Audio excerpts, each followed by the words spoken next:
All right, let's dive right into this explainer with a pretty profound piece of advice from an 89-year-old former tobacco mogul. When someone asked him how he managed to buy a $35 million house, he gave a very simple, very direct answer. Scared money does not make money. He reminds us that hesitation is literally the enemy of wealth.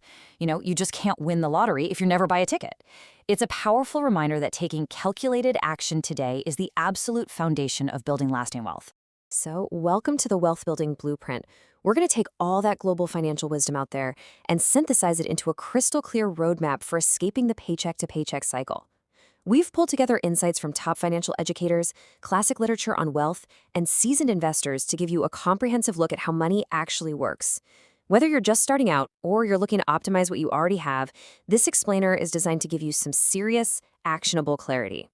Here is our roadmap for today. We'll be looking at the income trap, the psychology of money, assets versus liabilities, trading versus investing, building scalable systems, and finally, some timeless rules of wealth. Let's get into it. Part 1, the income trap. Basically, working hard but staying poor. It's wild, but so many of us actually cap our own financial progression through very specific habits, no matter how hard we work. It is way too easy to get comfortable in a desk job and just stop upgrading your skills or relying entirely on one single source of income. And then, oh man, there's the silent killer, lifestyle inflation. As soon as you make a little more money, you immediately upgrade your phone or buy things just to impress others, and boom, you bring your net progress right back down to zero. So, the crucial point here is making that massive shift from active income to passive income. Right now, active income means your survival depends entirely on your daily physical effort. You're trading hours for dollars. If you stop working, you stop eating. True wealth requires building passive income, systems that operate and grow completely independently of your limited 24 hours in a day. You want the systems doing the heavy lifting for you. Moving on to part 2, the psychology of money, mastering your mindset. Before you even think about looking at a stock chart, you've got to master your own mind. Escaping that active income trap requires a total psychological reset. True wealth is honestly less about raw math and way more about your daily habits, your emotional control, and simply living below your means. Sure, it's tempting to look at extreme success stories like some overnight tech billionaire and try to replicate that. But those outliers, they usually involve a high degree of luck. Instead, we really need to focus on proven behavioral patterns, disciplined saving, tracking your expenses, and never letting emotions dictate your money. All right, part 3, assets versus liabilities. Literally, where is your money going? Okay, to master those habits, you need absolute clarity on your cash flow. Every single dollar you earn needs a specific assignment. Let's break this down simply. An asset is basically an employee that constantly works to generate revenue for you. When you buy an asset, whether that's a piece of real estate, a dividend-paying stock, or an automated online business, you are literally buying your own freedom. You want to accumulate as many of these little employees as you possibly can. On a flip side, a liability just drains your resources. And honestly, confusing the two is the #1 reason people stay stuck in the income trap. People will go out and buy a massive house or an expensive, flashy car and call it an asset. But in reality, it requires constant maintenance, insurance, and heavy interest payments. It is pulling money out of your pocket every single month. We really need to watch out for these bad assets. We're talking about going into massive debt for an overly expensive wedding, or buying the newest smartphone just to seek validation from people you probably don't even like. These are financial deadweights. They offer absolutely no liquidity, no cash flow, and they immediately start losing value the exact second you pay for them. Which brings us to part 4, trading versus investing, the mechanical tools of wealth. Now it's time to actually put your money to work in the financial markets. But listen, it all comes down to your time horizon. Trading is a high-stress, short-term endeavor, whereas investing, that's a slow, patient game. Both of them aim to make a profit by buying low and selling high, sure, but the mechanics, the mindset, and especially the risks involved are entirely different animals.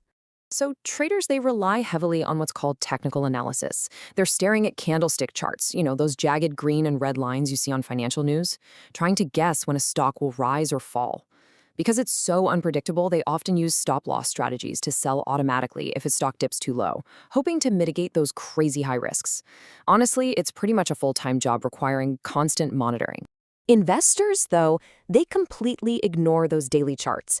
They use fundamental analysis instead, making sure they are buying a piece of a truly healthy, growing business. They're looking at the company's revenue, its profit margins, and whether it pays a dividend. They do not care if the stock price drops by $1 today, because they are totally confident the company's core business will be immensely profitable 5 or 10 years down the road. Look at it this way. Neither approach is inherently better, but they require completely different commitments of your time, your mental focus, and your risk tolerance. Trading demands that you sit at a screen making rapid-fire decisions all day. Investing? That allows you to put your money into a strong company, walk away, and just let the compounding interest do the heavy lifting for you over the years. To put that patient investing into perspective, imagine you put just $300 into Apple stock back in 2008. Just $300. If you just left it completely alone, that would have compounded to roughly $22,000 16 years later. No stressing over daily chart fluctuations, you just had to be patient. That is the sheer magic of long-term investing. It's simple, but it is for sure not fast. All right, part 5, building scalable systems, moving beyond the 9 to 5. Whether you choose to invest in the stock market or build your own businesses, the ultimate goal here is to stop selling your hours. This right here is the famous cash flow quadrant, and it brilliantly illustrates that journey. You usually start as an employee, right? Trading time for money. Maybe you hustle and upgrade to self-employed, but let's be real, you still essentially own a job. True financial freedom only happens when you cross over to become a business owner, where you own a system that operates totally without you. And finally, an investor, where your money simply works to make you more money. Think of money as dynamic energy. To direct it effectively, you need absolutely ruthless focus. You've got to minimize distractions. The difference between where you are right now and true financial freedom is very often just a gap in knowledge, what we call an ignorance debt. You have to consistently invest in your own financial education to learn exactly how to properly channel that monetary energy. Finally, part 6, timeless rules of wealth, your next steps. As we start to wrap up this explainer, I want to circle back to our 89-year-old billionaire with another profound reminder. Integrity and kindness are actually highly profitable long-term business strategies. Being honest makes you money. Success isn't about taking shady shortcuts or scamming the system. It is all about providing genuine value, being cheerful to work with, and maintaining an incredibly high standard of honesty in all your financial dealings. So what does this all mean for you? Well, you've got a massive choice to make today about which financial lane you want to travel in for the rest of your life. Will you stay on the sidewalk, spending absolutely everything you earn? Will you take the slow lane, trading your time for a modest pension decades from now?